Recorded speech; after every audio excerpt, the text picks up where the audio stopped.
are dating, even though he owns it. You know, he's kind of like the landlord, so to speak. You tell the landlord can't come to his own house? Well, he's at least the management company. Yeah. Like, I mean... Dummy. Speaking of management and managing, there's no better way to manage your sexual encounters when they're dry better than Spunk Lube. Spunk Lube Hybrid is the AVN award-winning, glycerin-free, white and creamy lube of all lubes. It's water-based and silicone-based. Yes, that's right, water and silicone-based. It's a hybrid. Unlike any other personal lubricant available, Spunk Lube Hybrid is sex toy safe with all materials to include silicone, latex, glass, metal, rubber, neoprene, fabric, and realistic. Spunk Lube is non-staining and, as an added bonus, will soften your skin. Spunk Lube Hybrid is a perfect blend of water and silicone. Why call it Spunk Lube? It mimics come and feel, smoothness, and it looks exactly like it. It's an all-purpose personal lubricant that can be used for any occasion. You'll love the natural feeling and the look of Spunk Lube Hybrid. It's hypoallergenic and safe for sensitive skin, and it mimics natural body lubrication. Comes in multiple sizes all the way up to a gallon, and it is the preferred lubricant of porn stars everywhere. Ordering is simple. Just go to spunklube.com. Put your choices in the shopping cart and enter Hot Pocket with no spaces in the discount code box at checkout to receive 10% off your order. Visit spunklube.com today and take your sex game to the next game. Sorry, man, I got sidetracked by our favorite sponsor, Spunk Lube. All right, on to what we were talking about. I can't believe that. Like, I don't understand why they do that. I'm Beto O'Rourke, and Trump is not welcome in El Paso. Well, what are you, the king of El Paso, dude? Like, I think he outranks you. I bet he can go anywhere he wants. Yeah, you can't have all the pecani sauce. No, Beto O'Rourke. I'm not even sure what that dude's real story is. I don't know, but, you know, when he said he was part Hispanic, that, you know, Beto Sanchez. Like, what? O'Rourke is not a Hispanic name? My name is Beto O. Lopez. Well, I guess his mother could be Hispanic. Maybe that's the deal. You know what? His mother should get an ass whooping for just naming him Beto. Yeah. What is it? I've never heard that. Why do you be a nickname? Beto? Well, come here, Beto. That's the name you give your dog. And we got the. Why is he make? I guess because he's from down there or something. I guess that's why he's really not doing that great in the Democratic race, is he? No, he's well, they said 0, less than 1. So if you do your math, pretty much 0. Yeah, geez. But yet he's still trying to make waves. I'll give it to him. They go down swinging, like. Yeah, and now the. Oh, speaking of them, did you see who Rogan interviewed? No. Bernie Sanders. The actual Bernie Sanders. Oh, yeah, I could have told you that. I think it's awful strange. Bernie made an appearance on our podcast, and now it's free. Oh, that makes sense, Bern. That makes sense. Yeah, I'm not going to pay to do that. You kidding me? No. Joe and I go back a long way. So you guys are just catching up. Now, we used to have the same rabbi. Oh. Not really. I don't know if he's Jewish or not, but I am. And vote for me because shit will be free. Uncle Bernie, 2020. Uncle Bernie. I saw a headline that said that he told Rogan on the podcast if he's elected president, he'll tell us if there was aliens in Area 51. That's what he said. I'm gonna tell you. I'll tell everybody if there. Oh, dude. Oh, I'll save that story for another podcast. I forgot to tell you this story. I'll bet the president does not know.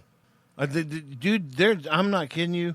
There is, even in the military chain of command, there's things that stop and don't go further up. At a certain juncture. Yeah, because people have to have plausible deniability. Yeah, dude. What do you think about that? What do you think? Do you think there's aliens at Area 51, or do you think, or a facility somewhere? I know of 5 things. I don't give a shit. I don't care if there's aliens. I really don't. You know, if it was there aliens, okay, cool. So what? Not a big deal. What, you know, Janet Jackson them. What have you done for me lately? Nothing. Aliens don't do nothing for me.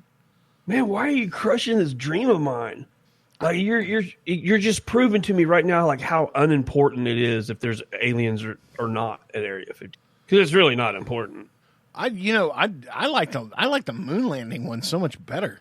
Why? Why do you like that one? Because I think the moon landing and everything involved was total bullshit. You don't think we landed on the moon? I think we filmed that in a movie studio. Well, they say Stanley Kubrick admitted to doing it before he died. Supposedly, that's the story. Well, if you go back and look at photographs and look at certain video, you know, you have these motors, these rocket motors on the. Every once in a while, he comes out. Christopher Walken just showed up. What the hell? The rocket motors that put out a lot of thrust, right? Okay.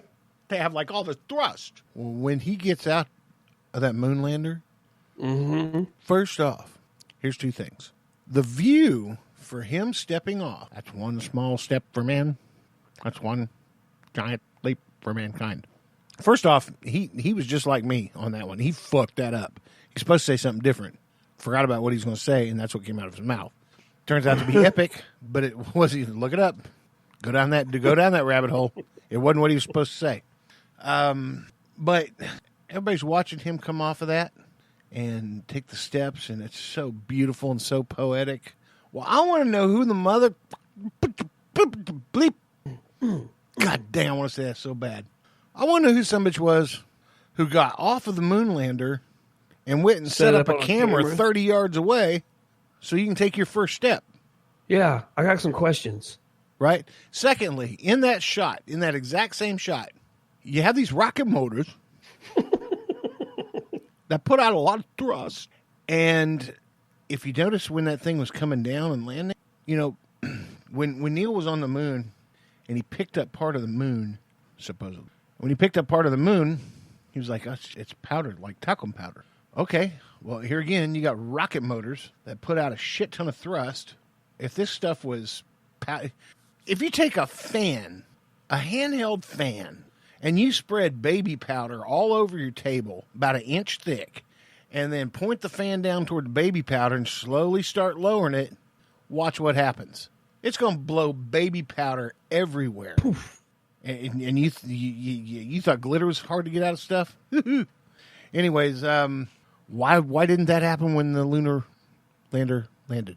Why wasn't there at least a little bit of a crater that the rocket motors blew shit out of when it was coming down? And in the view, why isn't it all dusty and all that mess? Because, well, the moon's 1/5 of the Earth's gravity. So that dust is going to be in the air for quite a while. Solid minute. Yeah, never happened. Not once. And you look at other photographs, okay? Remember back in the day when you take photographs, you had like these little, looks like little plus signs and all that mess where you aiming the picture at? Yeah. It's like a little target. Like crosshairs. Yeah, little crosshairs. Man, I'm going to have to go into an asthma attack now. Shit. You know, I have a mute button right in my hand. See? Anyways, what were we talking about? You said, oh, man, the last thing I remember is talcum powder. Oh, okay. Yeah, so, the crosshairs. So, yeah. That's what it was. In the pictures, there's these little crosshairs all over the place, right? Well, in some of the pictures, the crosshairs, they're all over the place. And in some of the pictures, the crosshairs are missing because they overlaid the astronaut in front of it and forgot to put the crosshairs back in the front. Also, here's a super freaking genius. Go look at some of those pictures and look at the shadows. Look at the shadows of the static stuff that's there, and then look at the shadow of the astronaut. They don't match up. How can an astronaut be in the lunar lander's shadow and still be perfectly lit up when he's in the shadow? Because lunar lander makes a big shadow. They could only edit a picture like a small fraction of what you're able to today. Yeah. Like, it's not like they could go in there and, single him out and bring a lot of highlights out of him. And But now you can make that happen with studio lights, where you can see the suit, the name, and the reflection, and all that mess off the. I was gonna say, manipulate the light to hit him. Yeah. It's like walking down a dark alley, and you see this white spacesuit, perfectly lit up. Everything else is dark, but you see a white spacesuit. There's no lights. What? No. Yeah, it doesn't make any sense. No. So if you guys want to drive down that rabbit hole, you're more welcome to. But I've done it enough, and I'm convinced. Or email us and tell us what you think. Email us and tell us if you think the lunar landing happened, or you think it was all a hoax. And email us also if you can figure out where I was going with the Dave Grohl thing in the beginning. Yeah, we'd love to come full circle on that eventually. Yeah, because we're an hour into this now, and I still can't freaking remember what the Not a hell I thing? was going You got with. nothing? I got nothing. Nothing. I like Dave Grohl so much, I got fixated on Dave Grohl, and there went the thought. I cannot wait to see what Donnie titles this episode. I can tell you exactly what he's probably going to title it. Where were we at? Good God. Where were we at? Hey, one last question. And you got this written down in the topics. This is not something that Donnie provided. It's something you did. It says, Shepard Smith has a touch of Paul Harvey. Okay, yeah. Please expand. Have you ever watched him for any length of time, like a whole show of his? No. Okay, I had it on TV last night before. Anyway, I'm just listening to it. I'm not watching it. It's just in the background, and it catches. My ear kind of hones in on it. He delivers his cadence in his reporting is exactly like Paul Harvey's was. Like that cadence that Harvey spoke in. Shepard Smith just needs a cool saying like Paul Harvey had. But if you just listen to him talk and don't watch watch him on TV and think about Paul Harvey as you're listening to him, you'll hear it. Like he definitely has the same cadence. And I don't know if that's something he's done on purpose or that's just purely coincidental. The rest of the story. God dang, I haven't heard that voice in for it. Paul Harvey. You heard the news. That takes me back, dude. The rest of them. Mike Rowe, another one of my favorite guys.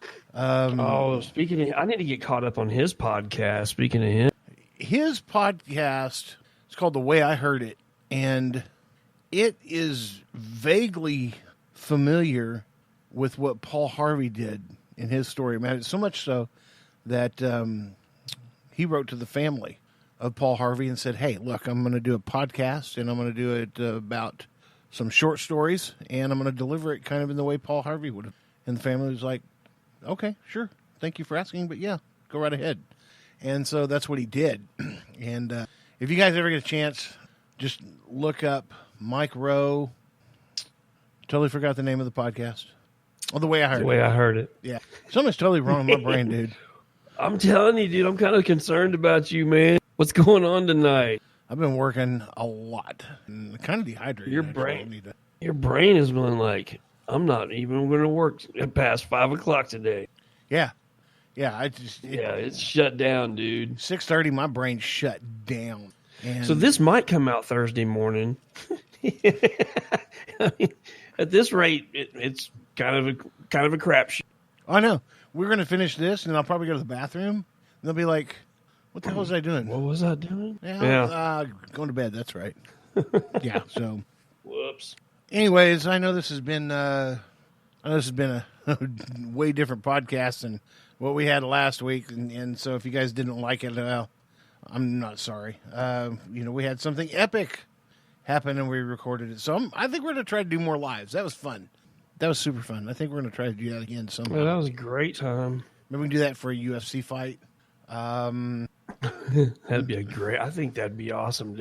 Maybe we can research some terms a little better, or maybe not. That was part of the funny of that show was, we didn't know what moves. Oh yeah, But the scissor I forgot tail, about that part. Scissor tail helicopter move off the third rope. No, he missed a guy, knocked his nose right into the bottom of the. Yeah, I have no idea what their moves were. Because if we do this with a UFC fight, it's gonna be more like Blue Trunks guy. Man, he hit that guy so loud. I mean, hit him loud.